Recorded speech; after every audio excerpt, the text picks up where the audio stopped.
بسم الله الرحمن الرحيم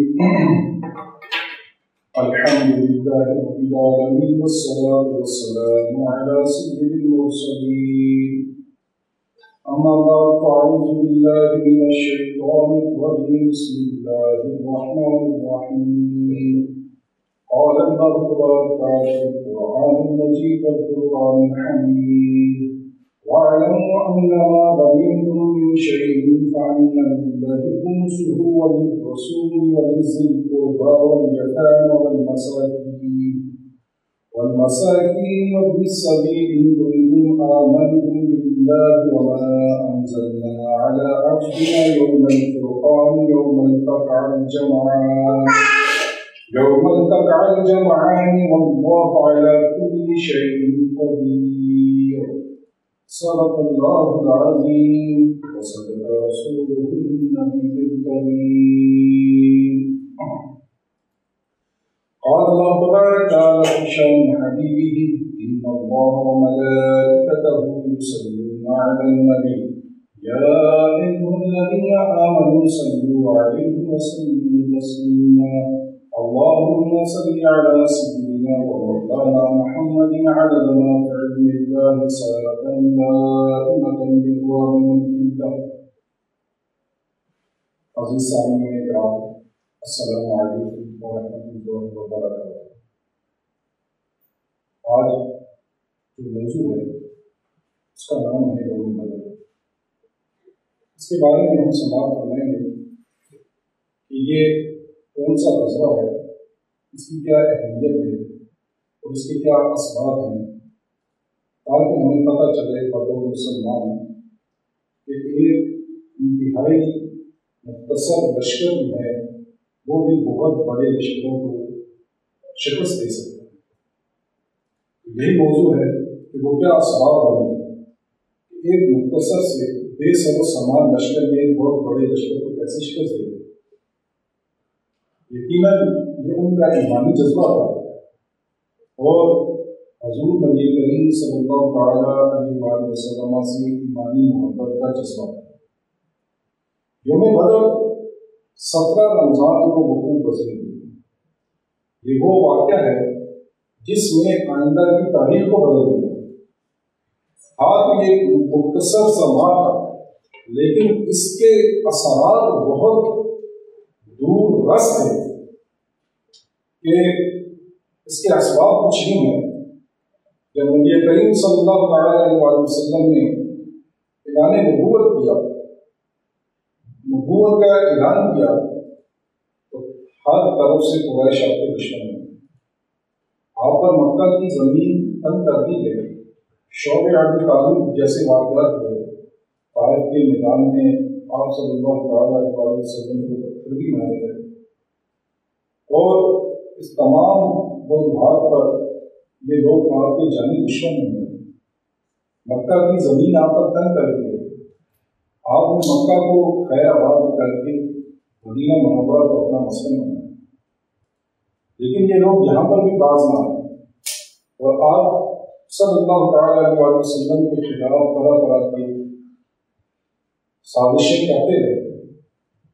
اور ان لوگوں نے تہیہ یہ بنا رکھا تھا کہ ہم نے مدینہ کے اندر قائم شدہ ریاست کو ختم کر دینا اور اس مقصد کے لیے ہر بڑے چھوٹے قریشی نے اپنی تجارت کے اندر مال لگا دیا اور اس مال کو انہوں نے یہ کہا کہ اس کا حصہ جو ہے ہم مسلمانوں کو ختم کرنے کے لیے جو ہے وقف کریں گے. اور یہی ایک تجارتی قافلہ لے کر ابو سفیان قریش ملک شام سے واپس آ رہا تھا. حضور نبی کریم صلی اللہ علیہ وسلم کو اس تجارتی قافلے کا علم ہوا. اسی تجارتی قافلے کا راستہ روکنے کے لیے آپ صلی اللہ علیہ وسلم اپنے جانشینوں کے ساتھ مدینہ منورہ سے روانہ ہو گئے. پتہ یہ چلا کہ دشمن کی تجارتی سرگرمیوں کو روکو. جو آپ کا جانی دشمن ہے اس کا معاشی بائیکاٹ کرو تاکہ جو ہے وہ آپ کے خلاف جو ہے وہ سنگین اقدام اٹھانے سے باز رہے. یہی وہ وجوہات تھی. کہ اس تجارتی قافلے کو روکنا ضروری ہے۔ آج ہم دیکھیں کہ ہم بھی کتنا جو ہمارے اس ملک کے جانی دشمن ہیں، اس ملک کو نقصان پہنچا رہے ہیں، وہ ممالک جو پاکستان کو جو ہے پھلتا پھولتا نہیں دیکھ سکتے، ہمیں بھی چاہیے کہ ان کے ساتھ تجارتی سرگرمیوں کا بائیکاٹ کریں، ان کے تجارتی راستوں کو روکیں، اور جو ہمارے دوست ہیں انہی کے ساتھ جو ہے وہ اپنی تجارتی سرگرمیوں کو بڑھائیں۔ اور کسی کو بھی جو ہمارا اس ملک کا دشمن ہے اس کو کسی بھی قسم کی تجارتی سرگرمیوں میں شرکت نہ ہو۔ حضور نبی کریم صلی اللہ تعالیٰ علیہ وسلم اپنے جانساروں کے ساتھ نکلتے ہیں جن کی تعداد یہ بیان کی جاتی ہے 313 کی، جن کے پاس 2 گھوڑے، 3 تلواریں اور 70 کے قریب اونٹ تھے، اور اکثر کے پاس جو ہے وہ لاٹھیاں تھیں، کھجور کی چھالیں تھیں، اور یہ مختصر قافلہ جو ہے اس تجارتی قافلے کو، ابو سفیان کے تجارتی قافلے کو روکنے کے لیے نکلا۔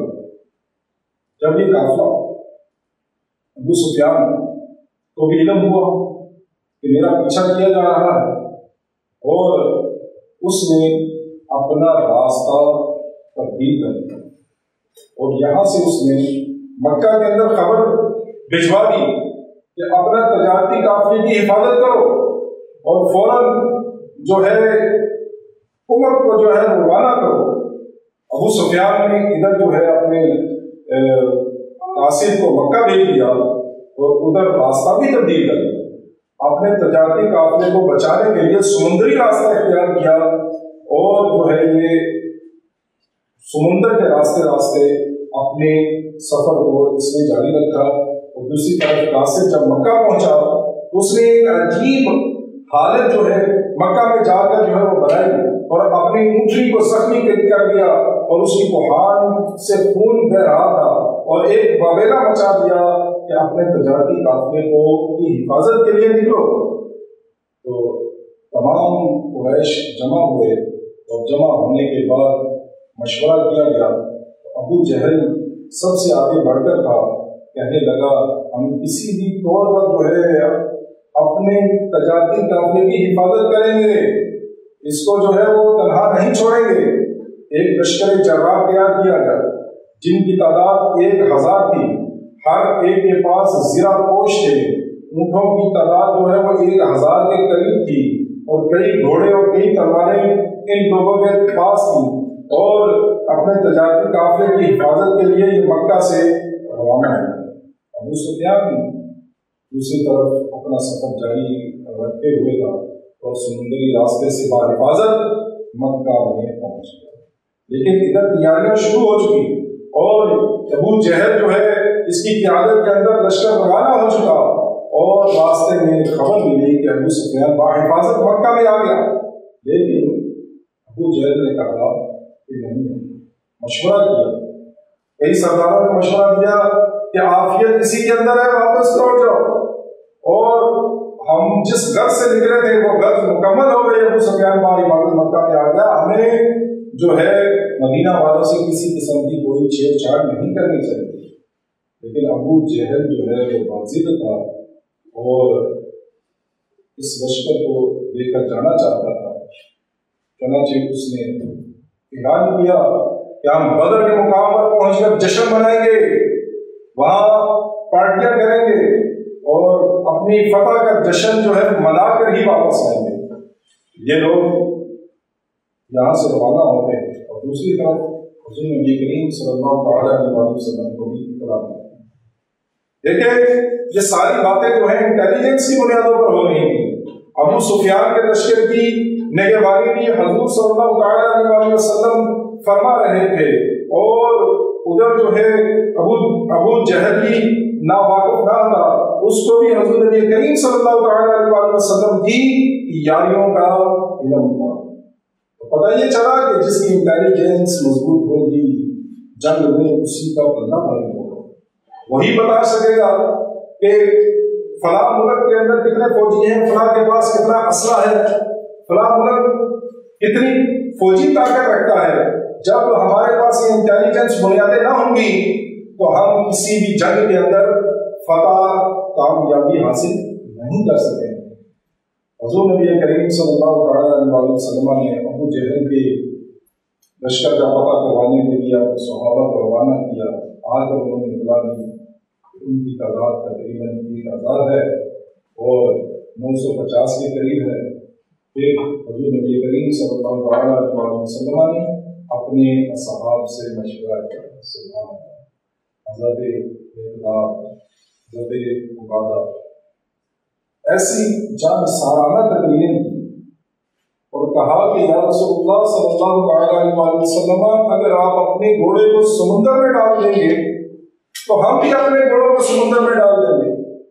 ہماری جانیں آپ پر فدا، ہمارا مال آپ پر فدا، اور یا رسول اللہ صلی اللہ علیہ وسلم ہمیں بنی اسرائیل کی طرح نہ سمجھنا جنہوں نے حضرت موسیٰ علیہ السلام سے یہ کہا کہ تم اور تمہارا رب جا کے لڑو، ہم تو یہاں بیٹھے ہوئے۔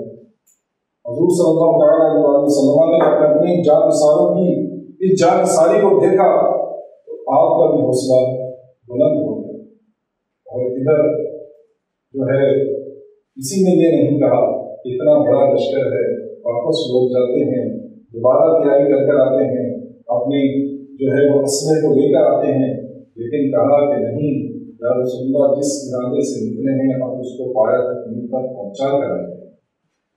چنانچہ حضور نبی کریم صلی اللہ علیہ وسلم نے جب اپنے 313 جانساروں کو دیکھا تو خوش ہوئے، اور جو ہے جالوت کے لشکر کی تعداد کو سراہتے ہوئے اس کے ساتھ نسبت قائم کرتے ہوئے آپ نے خوشی کا اظہار کیا۔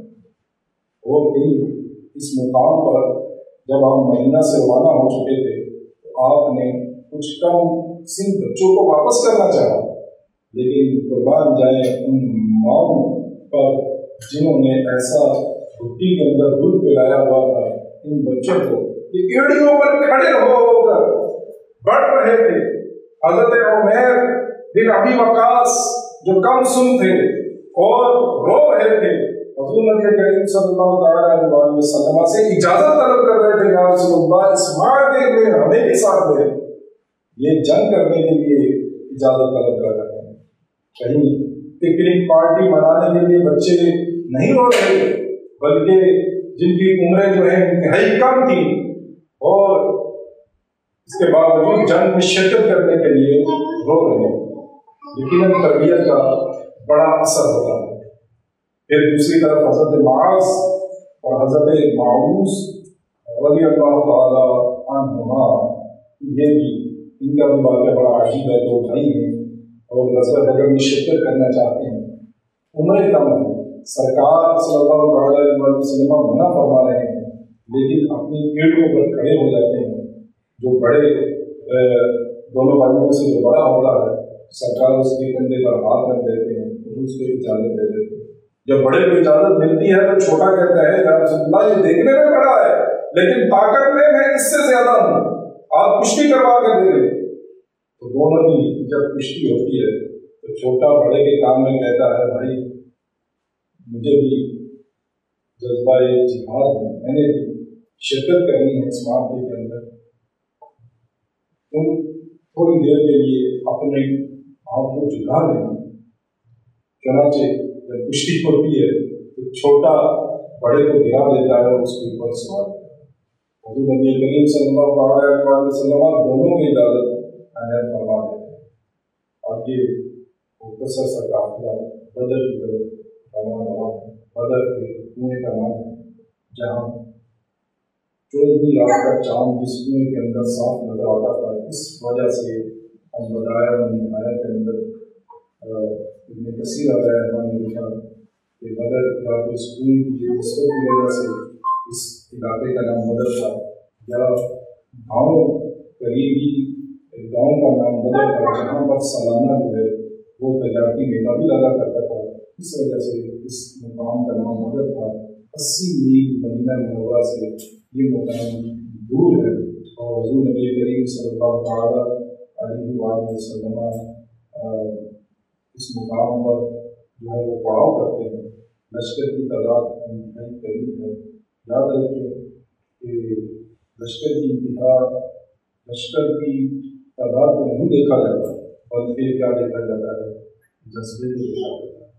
اپنے اسلحے کو نہیں دیکھا جاتا کہ کس کے پاس کتنا اسلحہ ہے، اس نے کیا تیاریاں کر رکھی ہیں، بلکہ صرف جو ہے روحانی اگر یہ غذا ہمیں مل جائے تو انشاءاللہ وہ دن بھی دور نہیں کہ دنیا کی ترقی یافتہ قوموں میں ہمارا شمار ہو. دوسری طرف اگر دیکھا جائے تو وہ فوج پر ایک کثیر رقم پر خرچ کی جا رہی ہے. ابو جہل جو ہے روزانہ 10 اونٹ ذبح کر کے اپنے لشکر کو کھلا رہا ہے، اور دوسری طرف دیکھیں کہ کھجوروں پر گزارا ہو رہا ہے. تو یقین جانیں کہ جس ملک کی فوج جو ہے وہ چنے کھا کر جو ہے دشمن کے سامنے لڑنے کے لیے چلی جاتی ہے تو وہی کامیابی و کامرانی کو سمیٹتی ہے. اگر جو ہے ملک کا ایک کثیر خزانہ جو ہے صرف فوج پر ہی خرچ کیا جائے تو یاد رکھیں کہ ایسی فوجیں کم ہی کامیابی سے ہم کنار ہوتی ہیں. اگر ہم اپنا پورا بجٹ فوج ہی کو کھلا دیں تو یاد رکھیں کہ اس طریقے سے کامیابی حاصل نہیں ہوتی، بلکہ بجٹ کو تعلیم پہ لگانا چاہیے، بجٹ کو صحت پہ لگانا چاہیے. تو یہی اہل عرب کی کامیابیوں کا جو ہے وہ راز ہے کہ زیادہ خرچ بھی فوج پر نہیں کرنا پڑتا، کھجور کو چوس کر جو ہے گزارا کرتے اور پھر جا کر دشمنوں کے ساتھ جو ہے وہ سب بستہ ہو جاتے. بدر کا مقام اور حضور نبی کریم صلی اللہ علیہ وسلم کے لیے ایک عریش بنایا گیا. عریش کے چھپڑے کو کہتے ہیں، جہاں آپ صلی اللہ علیہ وسلم جو ہے وہ آرام فرما ہوئے. لیکن اس سے پہلے ایک واقعہ یہ ہے کہ 70 اونٹ تھے. جب مدینہ منورہ سے روانہ ہوئے تو 70 اونٹ سرکار صلی اللہ علیہ وسلم نے ہر صحابی کے لیے ایک اونٹ کے لیے 3 اصحاب کو مقرر فرما دیا کہ ہر جو ہے میرا صحابی باری جو ہے وہ اونٹ پر سوار ہوگا. اور آپ صلی اللہ علیہ وسلم بھی اپنے 2 اصحاب کے ساتھ شامل تھے. اس سے بھی پتہ چلا جب تک مساوات نہ ہوگی، چیف آف کمانڈ جب تک اپنے سپاہیوں کے ساتھ مل کر نہیں چلے گا اور ان کی ہر جو ہے سہولت کے ساتھ شریک نہیں ہوگا، اس وقت تک کامیابی نہیں مل سکتی. کہ کیسی امت کو مثال دی جا رہی ہے کہ آپ کے ساتھ بھی 2 اصحاب تھے اور ہر ایک باری جو ہے وہ اونٹ پر سوار ہوتا. تو جب سرکار کی پیدل چلنے کی باری آئی تو دونوں جو ہے صحابی رسول ہاتھ باندھ کر کھڑے ہو گئے، یا رسول اللہ صلی اللہ علیہ وسلم یہ تو ہماری سعادت ہوگی کہ آپ اونٹ پر سوار رہے اور ہم نکیل پکڑ کر جو ہے وہ چلتے رہے. لیکن کہا کہ نہیں، کہ جس طریقے سے میں اونٹ پر سوار ہوا ہوں اور تم نکیل پکڑ کر چلے ہو، اسی طریقے سے تم لوگ اونٹ پر اپنی باری میں سوار ہو گئے اور میں اس اونٹ کو لے کر چلوں. دیکھیں آپ کتنی اعلیٰ مثال جو ہے وہ قائم کی ہے. ہمیں اس سے درس لینا چاہیے. ہمیں اگر کامیابی چاہیے، اس ملک کی ترقی چاہیے، اس ملک کو ہم جو ہے وہ سپر پاور بنانا چاہتے ہیں، تو پھر مساوات کا نظام کو جو اسلام نے دیا ہے اس کو قائم کرنا پڑے گا. پھر نبی کریم رفاعین صلی اللہ علیہ وسلم مقام بدر پہنچے، عریش تیار کیا گیا، صف بندی کی گئی، اور صف بندی کے دوران بھی ایک عجیب واقعہ جو ہے وہ پیش آیا کہ ایک صحابی جو ہے وہ سب سے آگے بڑھے ہوئے ہیں. سرکار صلی اللہ علیہ وسلم نیزے کی نوک سے اس کی پیٹ پر مارتے ہیں اور کہتے ہیں کہ سب کو سیدھا کرو. جب پیٹ پر مارتے ہیں وہ صحابی رسول آگے بڑھتے ہیں، کہتے ہیں یا رسول اللہ صلی اللہ علیہ وسلم مجھے قصاص چاہیے، آپ نے جو ہے وہ مجھے نیزہ مارا ہے، تو جب نیزہ مارا ہے مجھے قصاص چاہیے. صحابہ کرام علیہ السلام دیکھ رہے ہیں یہ کیسی جو ہے بدتمیزی کی جا رہی ہے. حضور نبی کریم صلی اللہ علیہ وسلم سے قصاص طلب کیا جا رہا ہے. آپ صلی اللہ علیہ وسلم پیچھے نہیں ہٹے، یہ ارشاد فرمایا کہ ہم قصاص دیں. آپ نے نیزہ آگے بڑھایا اور کہا کہ تم بھی مجھے جو ہے وہ اسی طریقے سے نوک مارو گے اس نیزے کی. تو کہنے لگا یا رسول اللہ صلی اللہ علیہ وسلم آپ نے جب مجھے مارا تھا تو میری پیٹھ ننگی تھی, میرے بدن پر کوئی کپڑا نہ تھا, آپ اپنے کپڑے کو ہٹائیں اور تب میں جو ہے وہ نیزے کو آپ کے جسم پر ماروں گا. سرکار صلی اللہ علیہ وسلم نے چون چان بلکہ صلی اللہ تعالیٰ علیہ وآلہ وسلم نے اپنے بدن سے کپڑا ہٹاتے ہوئے ارشاد فرمایا کہ لوگ قصاص لے لو. وہ صحابی رسول جن کا جذبہ جو ہے وہ انتہائی عشق کے اندر جو ہے وہ انتہائی عروج پر تھا, سرکار سے گلے لگا کر کہنے لگے یا رسول اللہ میں نے قصاص اس لیے نہیں کہا تھا کہ میں قصاص ہوں, میں تو یہ چاہتا ہوں کہ میرا بدن آپ کے بدن سے لگ جائے, نہ جانے شہید اور میرا بدن آپ کے بدن سے لگنے کے بعد جو ہے وہ جہنم کی آگ اس پر حرام ہو. میں تو یہ چاہتا تھا کہ آپ اپنے سینے سے لگا دیں. تو جب یہ جذبہ شوق مل کر سرکار صلی اللہ علیہ وسلم علیہ صحابہ اکرام تو بہت خوش ہوئے. لیکن ایک لشکر کی کامیابی کا صحرا یہ بھی ہے کہ اپنے آپ کو اس سانس کے لیے جو سربراہ ہے وہ خود ہی پیش کر دے, اور پھر صف بندی تو کامیابی کا انتہائی اعلیٰ درجہ ہے. جب فوج کے اندر صف بندی نہ ہوگی, فوج منتشر ہو کے لڑے گی تو کامیابی حاصل نہ ہو سکے گی. سرکار صلی اللہ علیہ وسلم نے جب بدر میں پڑاؤ ڈالا تو بدر کے کنویں کو آپ نے پیچھے رکھا اور بدر کے جتنے بھی اس مقام پر کنویں تھے ان پر آپ کا قبضہ تھا, اور فوج نے جو ہے وہ پانی جو ہے ابو جہل اور قریشیوں پر بند کر دیا تھا. اس سے یہ بھی پتہ چلا کہ جنگی چالوں کے اندر جو ہے جنگ کے اندر چالیں جو ہیں یہ کامیابی کا صحرا ہوتی ہیں.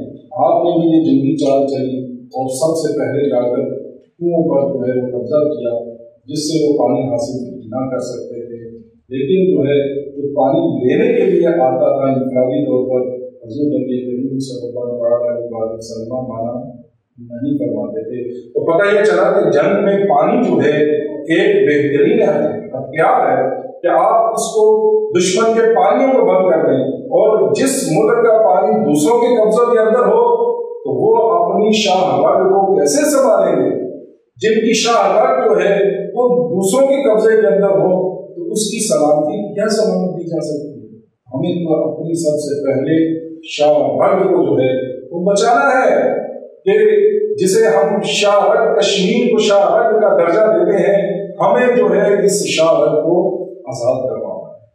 تو الغرض جو ہے نبی کریم محترم صلی اللہ تعالی علیہ وآلہ وسلم کا یہ جادثہ کھڑے صاف بند بھی ہیں, اور پھر دیکھیں آپ کہ حکمران کیسا ہونا چاہیے. تیر پر تلوار پر جو ہے بھروسہ ہونا چاہیے. حضور نبی کریم صلی اللہ علیہ وسلم یہ تمام تیاری کرنے کے بعد عریش کے اندر آتے ہیں, اور عریش کے اندر آ کر جو ہے گر گڑا کر اپنے رب کائنات سے دعائیں مانگتے ہیں. کیا بات, اگر یہ مختصر سی فوج تیرے نام لیوا آج ختم کر دیے گئے تو یا اللہ پھر یاد رکھ کہ تیرا بھی نام لینے والا دنیا کے اندر نہیں ہے. تو ہمیں اللہ تبارک تعالیٰ سے بھی مناجات کرنی چاہیے, اللہ تبارک تعالیٰ سے بھی مدد کی دعائیں کرنی چاہیے. اور پھر دیکھیں کہ حضور نبی کریم صلی اللہ علیہ وسلم یہ دعائیں کر رہے ہیں, تو پھر دیکھیں کہ اللہ تبارک تعالیٰ کی کس طریقے سے مدد جو ہے وہ شامل حال ہوتی ہے کہ بدر کے مقام پر فرشتے مدد کرنے کے لیے اتر جاتے ہیں. تو یہ مدد کے لیے فرشتے ایسے نہیں آتے کہ انسان گھر کے اندر بیٹھا رہے اور وہاں پر گھر میں بیٹھ کر دعائیں کرتے رہے کہ یا اللہ مجھے مشکل سے بچا, مجھے فلاں ملک سے بچا, میری حفاظت فرما, شام کے مسلمانوں کی حفاظت فرما, عراق کے مسلمانوں کی حفاظت فرما, فلسطین کے مسلمانوں کی حفاظت فرما, کشمیر کے مسلمانوں کی حفاظت فرما. گھر سے بھی نکلنا ضروری ہے کہ جس طریقے سے یہ بدر والے آج جو ہے جمع ہے بدر کے میدان میں, وہ مدد تب آتی ہے گھر میں صرف بیٹھ کر دعائیں مانگنے سے نہیں آتی ہے. بلکہ جو ہے اپنے آپ کو پیش کر دینے کے بعد مدد جو ہے اللہ تبارک تعالیٰ کی آتی ہے. ادھر سرکار رو کر دعائیں کر رہے ہیں تو ادھر جو ہے آسمان کے فرشتے مدد لے کر حاضر خدمت ہو گئے ہیں. اور سب سے پہلے میدان سج چکا ہے، دونوں طرف جو ہے وہ صف آرا دونوں فوجیں ہو چکی ہیں، اور عرب کے قواعد کے مطابق جو ہے وہ مبازرت طلب کی گئی ہے. مبازرت کا مطلب یہ ہے کہ عام جنگ ہونے سے پہلے سامنے سے بھی ایک جو ہے وہ سپاہی باہر آتا، ادھر سے بھی ایک سپاہی باہر آتا، دونوں کی کشتی ہوتی، دونوں کی لڑائی ہوتی. لڑنے کے بعد جو ہے جب ان کی کوئی نتیجہ ظاہر ہوتا، پھر اس کے بعد عمومی طور پر جنگ جو ہے وہ لڑی جاتی. تو اس میں سب سے پہلے مبازرت طلب کی گئی. عتبہ، شیبہ اور ولید یہ نکلتے ہیں، اور اسلامی سلطنت اسلامی فوج سے حضرت علی کرم اللہ وجہ کریم، حضرت حمزہ، حضرت خباب رضی اللہ تعالیٰ عنہ یہ جو ہے وہ دشمنوں کے ساتھ مبازرت کرنے کے لیے نکل گئے ہیں. حضرت علی اور حضرت حمزہ اپنے مد مقابل کو بشار دے دیتے ہیں، لیکن حضرت خباب تھوڑا سا زخمی ہو جاتے ہیں، اور زخمی ہونے کے بعد حضرت علی کرم اللہ وجہ کریم آگے بڑھتے ہیں اور ولید کا سر جو ہے وہ تن سے جدا کر دیتے ہیں. ولید، عتبہ اور شیبہ ان تینوں کی لاشیں بدر کے اندر پڑ رہی تھیں. اور پھر ایک اور واقعہ جسے میں چھوڑ گیا کہ یہ جنگ شروع ہونے سے پہلے ہی نبی محترم صلی اللہ تعالیٰ علیہ وسلم نے فرما چکے تھے کہ ابو جہل آپ نے چھڑی ہاتھ میں لی اور اپنے صحابہ کو بدر کے میدان میں ساتھ لیا اور کہا کہ اس مقام پر عتبہ مرے گا، اس مقام پر شیبہ مرے گا، اس مقام پر ولید مرے گا، اس مقام پر ابو جہل مرے گا. وہ تمام لوگ جنہوں نے واسطے جہنم ہونا تھا، حضور نے بدر میں آنے سے پہلے، بدر میں جنگ شروع ہونے سے پہلے ہی ایک ایک کر کے سب کے نام لے کر جگہ معین کر کے بتا دیا. یہ بخاری شریف کی حدیث ہے. تو پتہ یہ چلا کہ حضور نبی کریم صلی اللہ تعالیٰ علیہ وسلم کو اللہ تعالیٰ نے خیر کا علم دیا کہ آپ کل ہونے والے واقعات کو پہلے ہی بیان فرما دیتے اور اس کی نشاندہی فرما دیتے کہ کون کہاں مرے گا. اللہ اکبر. تو اب یہ مبازرت کے بعد عام جنگ جو ہے وہ شروع ہوتی ہے، اور غلام رسول سعیدی صاحب شارح مسلم شریف یہ لکھتے ہیں کہ فرشتوں کی مدد جو یہاں پر آئی ہے کہ فرشتوں نے جنگ نہیں لڑی.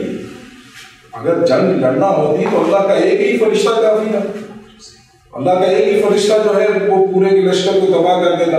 اور یہاں پر جو ہے وہ 5000 فرشتوں کی مدد کس لیے آئی ہے؟ یہاں پر 3000 1000 یا 5000 فرشتوں کی مدد کس لیے آئی ہے؟ یہاں پر صرف اور صرف مسلمانوں کے حوصلے بڑھانے کے لیے کہ فرشتے مسلمانوں کو حوصلہ بڑھاتے تھے اور کہتے تھے کہ ہم تمہارے ساتھ ہیں، آگے بڑھتے ہیں. بعض احادیث سے یہ بھی پتہ چلتا ہے کہ صحابہ کرام علیہ رضوان فرماتے ہیں کہ ہماری تلوار لگنے سے پہلے ہی کافروں کا سر جو ہے وہ گر کر زمین پر آ جاتا ہے. یہ روایات بھی ملتی ہیں.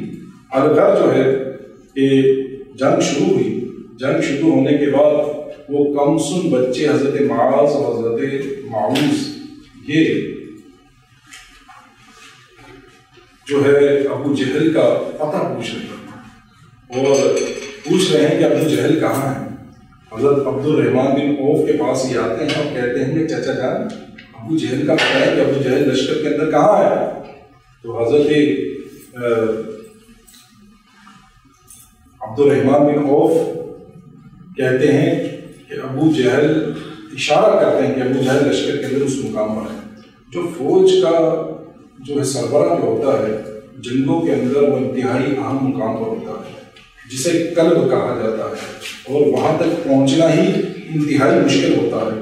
لیکن یہ دونوں کم سن جو ہے یہ لڑتے لڑتے جو ہے اور صفوں کو چیرتے ہوئے کفار بھی ابو جہل تک جا پہنچتے ہیں اور ابو جہل تک پہنچ کر جو ہے جیسے ہی ابو جہل کے قریب جاتے ہیں اور ابو جہل کی اونٹنی کی ٹانگ پر جو ہے ایک جو ہے وہ بھائی جو ہے وہ ٹانگیں کاٹتا ہے، اور ابو جہل جیسے نیچے آتا ہے دوسرا تلوار لے کر فوراً ابو جہل پر جو ہے وہ چڑھ دوڑتا ہے اور اس کو زخمی کر دیتا ہے۔ حضرت اکرمہ جو بعد میں مسلمان ہو گئے، یہ جب منظر دیکھتے ہیں بڑھ کر جو ہے وہ بھی حملہ کرتے ہیں اور حضرت معاذ کو جو ہے وہ زخمی کر دیتے ہیں، اور اس کا حضرت معاذ کا بازو جو ہے وہ لڑ رہا ہوتا ہے۔ جب کہ وہ دیکھتے ہیں کہ یہ میرا بازو جو ہے وہ میرے چلنے میں دشواری کر رہا ہے، تو آپ اپنا بازو جو ہے کاٹ دیں۔ کتنی ہمت کی بات ہے۔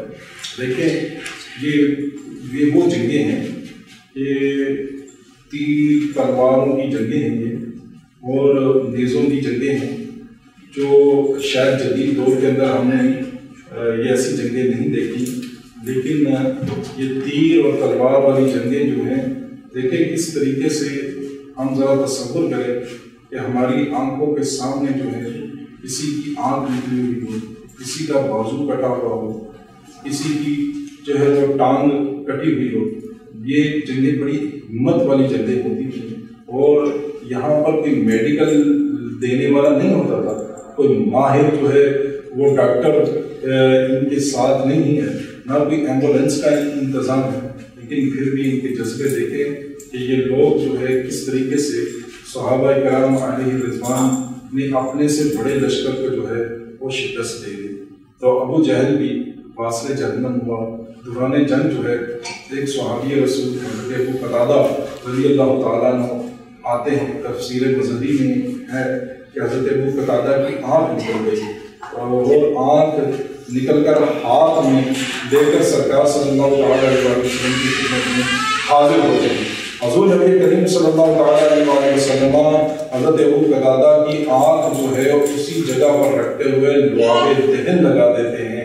حضرت ابو قتادہ کہتے ہیں کہ میری یہ آنکھ پہلے سے زیادہ روشن ہے۔ ایک صحابی رسول آتے ہیں، کہتے ہیں یا رسول اللہ میری تلوار ٹوٹ گئی۔ حضور نبی کریم صلی اللہ علیہ وسلم جو ہے وہ کھجور کی چھڑی جو ہے وہ عنایت کرتے ہیں، دیتے ہیں۔ وہ صحابی کہتے ہیں کہ جیسے میں نے اس چھڑی کو جو ہے اٹھایا وہ میرے ہاتھوں میں تلوار بن گئی، اور نبی کریم رؤوف رحیم صلی اللہ تعالی علیہ وآلہ وسلم کی یہ جانثار جو ہے وہ اتنے بڑے لشکر کو شکست دے گئی، نیز کو نابود کر دیتے ہیں۔ کہیں پر عتبہ، کہیں پر شیبہ پڑا ہوا ہے، کہیں پر امیہ بن خلف جو حضرت بلال رضی اللہ عنہ کو اذیتیں دیا کرتا رہا وہ پڑا ہوا ہے، اور کہیں پر ابو جہل پڑا ہوا ہے۔ قریش کے بڑے بڑے سردار اس لشکر کے اندر نیز پر نابود ہو گئے، جن کی تعداد 70 کے قریب تھی، اور تقریباً 70 ہی کے قریب جو ہے نامور سردار جو ہے وہ گرفتار ہوئے۔ لیکن جذبہ ایمانی، یہ جنگ کوئی آسان جنگ نہ تھی، یہ جنگ بہت مشکل جنگ تھی۔ وجہ یہ تھی کہ آج 1400 سال گزرنے کے باوجود اس کی اہمیت کیا ہے؟ ہم جو ہے وہ بڑے شوق اور جذبے کے ساتھ اس کے مارکے کو سنتے ہیں۔ وجہ کیا ہے؟ وجہ یہ ہے کہ دیکھیں باپ کے سامنے بیٹا کھڑا ہے، بیٹے کے سامنے باپ کھڑا ہے، چاچے کے سامنے بھتیجا ہے، ماموں کے سامنے اس کا بھانجا کھڑا ہوا ہے، اور اتنا ہی مشکل ہوتا ہے کہ اپنوں کے ساتھ لڑنا، بھائی کے سامنے بھائی کھڑا ہوا ہے، لیکن جو ہے ایک ایمان کی لکیر کھینچ دی گئی ہے۔ اور جنگ کے بعد حضرت ابو بکر رضی اللہ تعالیٰ عنہ کے بیٹے حضرت عبد الرحمن رضی اللہ تعالیٰ عنہ جب آپ مسلمان ہوئے تو اپنے والد گرامی سے کہنے لگے، بابا جان بدر کے دن آپ میری تلوار کے نیچے تھے، میں چاہتا تو آپ کا سر قلم کر دیتا۔ حضرت ابو بکر صدیق کا جواب سنیں۔ حضرت ابو بکر صدیق رضی اللہ تعالیٰ عنہ نے ارشاد فرمایا کہ اے بیٹا اگر تو میری تلوار کے نیچے ہوتا میں ضرور تیرا سر قلم کر دیتا، میں تیرا سر قلم کر دیتا۔ تو یہاں پر دیکھیں کہ کس طریقے کے ساتھ جو ہے یہ جنگ جو ہے وہ لڑی گئی ہے، اور ایمان کی جو سرحدیں تھیں، حضور صلی اللہ علیہ وسلم کے ساتھ جو والہانہ عشق تھا وہ ہر ایک کی محبت سے بڑھ کر تھا، ماں بڑا تھا۔ جس نبی اکرم محترم کا کلمہ پڑھ لیا تھا اب جو ہے اب انہوں نے کہا کہ اب سامنے کوئی بھی آ جائے ہماری تلواروں کے ان کا سر جو ہے وہ قلم کر دیں۔ یہ قافلہ کامیابی کے ساتھ جو ہے وہ واپس لوٹتا ہے اور مسلمان تقریباً 17 کے قریب جو ہے وہ مسلمان اس معرکے کے اندر شہید ہوتے ہیں، اور قرآن کریم نے اس غزوہ بدر کو یوم فرقان کا نام دیا ہے۔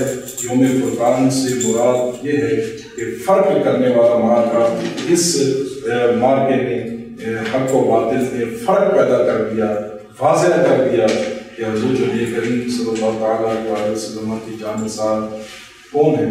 یاد رکھیں کہ ہمیں بھی چاہیے کہ حضور ہی کی محبت کو اپنے ایمان کا جو ہے جزء لازم سمجھیں کہ حضور صلی اللہ تعالیٰ علیہ وسلم کی محبت ہے تو انشاءاللہ جو ہے ہم بڑے سے بڑے معرکے میں بھی کم تعداد ہونے کے باوجود جو ہے وہ کامیاب ہو سکتے ہیں۔ اگر یہ روحانی رشتہ حضور سے روحانی نسبت کا رشتہ کٹ جائے تو پھر یاد رکھیں کہ دنیا کے اندر ہم ذلیل و خوار ہو کر رہ جائیں گے۔ اپنی نسبت کو حضور سے قائم رکھیں۔